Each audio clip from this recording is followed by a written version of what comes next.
Good afternoon, friends.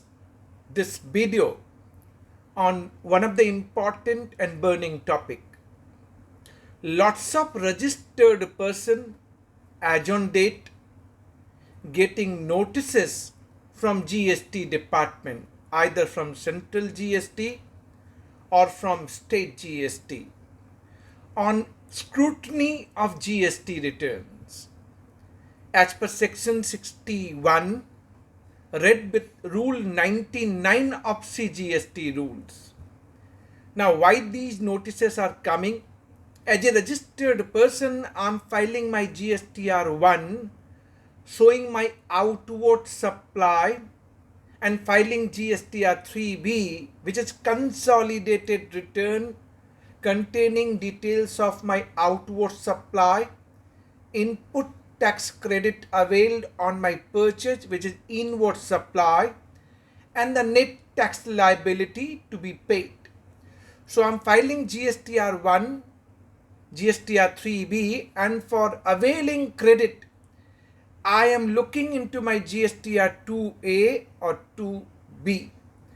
Lot of scrutiny done by the department of our GST return filed, and they are sending notices because there is mismatch.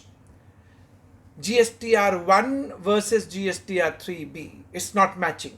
So outward supply declared in GSTR1 is not matching with GSTR3B or vice versa.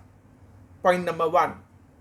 Point number two, the input tax credit which is being availed in GSTR3B is not matching with GSTR2A or 2B. अब problem ये है कि ये notice department proper officer is issuing in ASMT 10. आपके पास notice आ गई कि आपका mismatch है GSTR1 वर्सेस 3B, या आपका मिसमैच है GSTR2A और 2B with GSTR3B for input tax credit avail. अब आपने करना क्या है? What is the way forward? What you should do? First, whenever you are getting such notices, you must prepare a reconciliation at your end. Check your GSTR1 and 3B for reconciliation purpose of your outward supply. If there is mismatch and you agree that yes, there is a mismatch, you can accept the liability. As a registered person, you can accept the liability and pay the tax along with interest and correct your GST return of subsequent tax period. You can include such transaction which was not shown in subsequent tax period. Part 1 of the story. Part 2, which is claiming input tax credit. In 3B, we are looking into GSTR 2A or 2B. This dispute is pan-India. Everyone is asking, sir, my 2A is showing 10 lakh, but as per my books, it is 15 lakh rupees credit. So maybe you have availed 15 lakh rupees credit in your GSTR 3B. आपने 15 लाख की credit 3B में ले ली because you are satisfying all four condition of section 16 subsection 2. As a recipient, as a buyer, आपके पास tax invoice की copy है. You have received goods and services. Your supplier has paid the taxes as per you, and as a recipient, you are regularly filing GST return. So your credit in the books of accounts is 15 lakh. You are satisfying all four conditions, but 2A is showing 10 lakh rupees. आपके पास notice आ गई ASMT 10 on scrutiny of return by the proper officer, and this difference is being shown to you कि आपने 5 लाख की excess credit ली है, आपको reverse करनी पड़ेगी. आप क्या करेंगे? What is the way forward? Answer to you. पहले वो 5 लाख की आप डिटेल्स बनाइए और फिर उसकी रिप्लाई आप ड्राफ्ट कीजिए. रिप्लाई कैसे ड्राफ्ट करेंगे? और मैं आपको कुछ अंडरस्टैंडिंग जीएसटी लॉ की देता हूं। मान लीजिए मैं आपका सप्लायर हूं दिल्ली में, एंड दिल्ली से मैं राजस्थान सप्लाई करता हूं, from Delhi to Rajasthan. It is a inter state supply, IGST leviable. मैंने इंटर स्टेट की इनवॉइस रेज की है आपके पास, IGST एज ए सप्लायर मैंने पे भी किया है, बट मेरे से गलती हो गई कि मैंने अपने GSTR1 में क्या गलती की कि मुझे आपका GST नंबर डालना था, मेरे रिसिपिएंट का। मैंने आपका GST नंबर नहीं डाला, किसी दूसरे का गलती से डल गया, तो आपके 2A में नहीं आएगा, तो क्या आपको क्रेडिट नहीं मिलेगी? B2B सप्लाई थी, registered supplier to registered recipient. मैंने B2C में दिखा दी गलती से, आपके 2A में नहीं आएगी, तो क्या आपको क्रेडिट नहीं मिलेगी?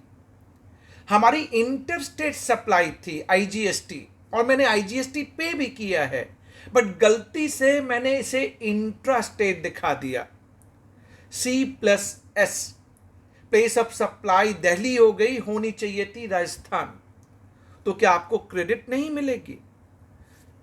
मैं अपने GSTR1 को अमेंड कर सकता था, पर अमेंड करने के लिए टाइम लिमिट है, till September of next financial year pertaining to the tax period.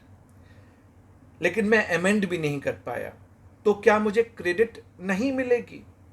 As per मी, जो मैं आपसे कहने वाला हूं, एक और इशू इसके अंदर है कि कई बार स्क्रूटनी ऑफ रिटर्न्स में जो नोटिस आ रहे हैं ASMT 10, वो इसलिए भी आ रहे हैं कि सप्लायर ने, आपने सप्लायर को पेमेंट कर दिया और सप्लायर ने जमा नहीं कराया, तो आपके पास नोटिस आ गया कि बायर रिसिपिएंट को ये क्रेडिट नहीं मिलेगी।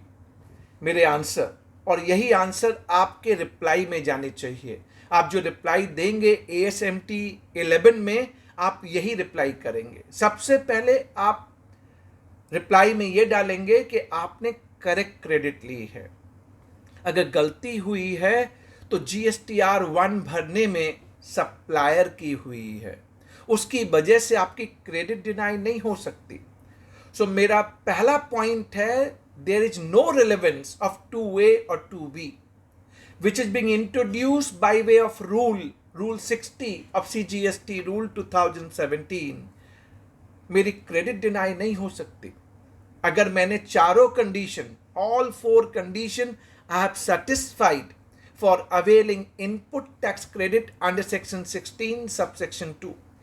पहली बात आप ये रखेंगे। दूसरी बात, जो क्वेश्चन ऑफ लॉ पे आप आर्ग्यू करेंगे, clause number 100 of Finance Bill 2021, the 5th condition which is being introduced in Finance Bill 2021, talking about subclause AA under section 16 subsection 2, it is a prospective clause yet to be notified, and as per this clause, the invoice and debit note on which recipient is availing credit need to be furnished by the supplier in a GSTR1, so as it is coming in your GSTR 2A or 2B, and it must be communicated from the supplier to the recipient. This clause is yet to be notified. It's a prospective clause, so relevance of 2A and 2B will arise only when this subclause AA, which is being introduced under section 16 subsection 2, going to be notified, and it is prospective clause, legal point. Third situation, your supplier even after collecting the tax उसने जमा नहीं कराया, तो आपको credit नहीं मिलेगी, recipient को credit नहीं मिलेगी। 100% मिलेगी, डेफिनेटली मिलेगी। देखिए, as a recipient and as a buyer you are bonafide. आपको तो मालूम ही नहीं था कि सप्लायर ने टैक्स कलेक्ट करने के बाद जमा भी नहीं कराया। आपको कब मालूम पड़ा? जब GSTR 2A आया, am I right? और GSTR 2A कब आया? Some time beginning of 2019।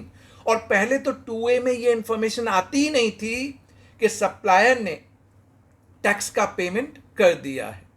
तो as a recipient, as a buyer, आपको तो मालूम ही नहीं था कि सप्लायर ने टैक्स कलेक्ट करने के बाद भी जमा नहीं कराया।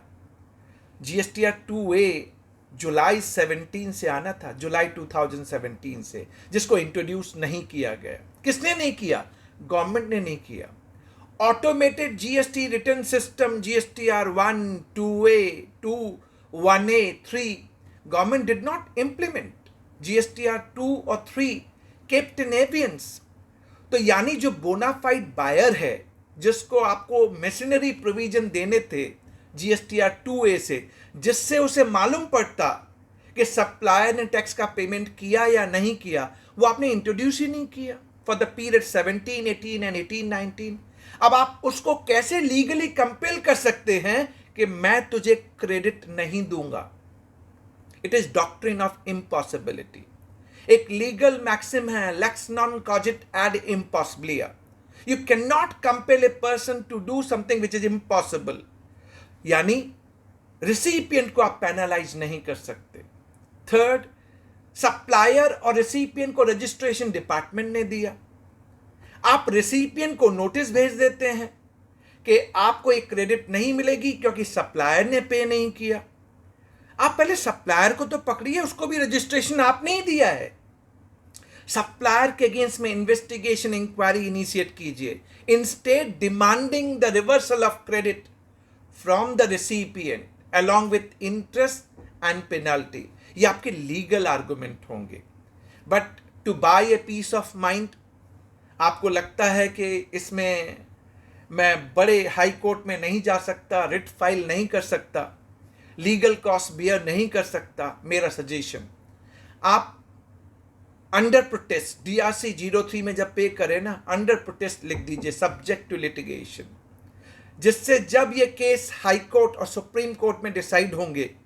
Recently Madurai bench of Madras high court in the case of DY Bethel enterprises, उस जजमेंट में ये डिसाइड हुआ कि आप रिसिपिएंट एंड बायर से रिवर्सल नहीं करा सकते ऑन अकाउंट कि सप्लायर ने टैक्स का पेमेंट नहीं किया।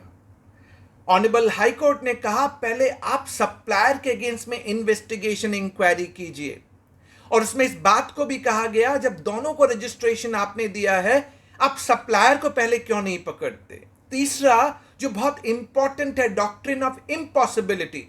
बायर को तो मालूम ही नहीं था कि supplier even after collecting is not depositing the taxes. How you can penalise recipient bona fide buyer for non-payment of taxes by the supplier? Pre-GST में भी जजमेंट हैं, सुप्रीम कोर्ट का जजमेंट अंडर सेंट्रल एक्साइज, जिसकी CENVAT credit benefit मिलती थी in the KK industries limited. कई VAT regime में high court के जजमेंट हैं in favour of A tax payer. So given the legal jurisprudence, आने वाले टाइम में जीएसटी में जो DY बेथल इंटरप्राइजेज में मद्रास हाई कोर्ट ने हेल्ड किया, that is going to help us. So you may cite दो judgement in your reply to the notice. फिर भी डिपार्टमेंट प्रेशर दे रहा है आपको, पे कर दीजिए, बट अंडर प्रोटेस्ट। क्यों अंडर प्रोटेस्ट कह रहा हूं? DRC 03 में अदर्स में जाके एक रिमार्क्स में डाल दीजिए, I am paying under protest not agreeing to the liability for the reason cited, जो मैंने आपको बताया। कई बार रॉन्ग अवेल्ड क्रेडिट करते हैं ना, हमने क्रेडिट गलत ले ली, अब मैं रिवर्स कर रहा हूं, तो क्या इंटरेस्ट लगेगा? आप मेरे दूसरे वीडियोस देखिए, मैंने कहा इंटरेस्ट नहीं लगेगा। अगर वो इंटरेस्ट डिमांड करते हैं और आप लिटिगेट करना चाहते हैं, लिटिगेट कीजिए, अंडर प्रोटेस्ट पे कीजिए, जिससे जब ये मैटर सुप्रीम कोर्ट डिसाइड करेगा, you have right eligibility to claim back such taxes paid under protest, जो आपको एडवांटेज देगा।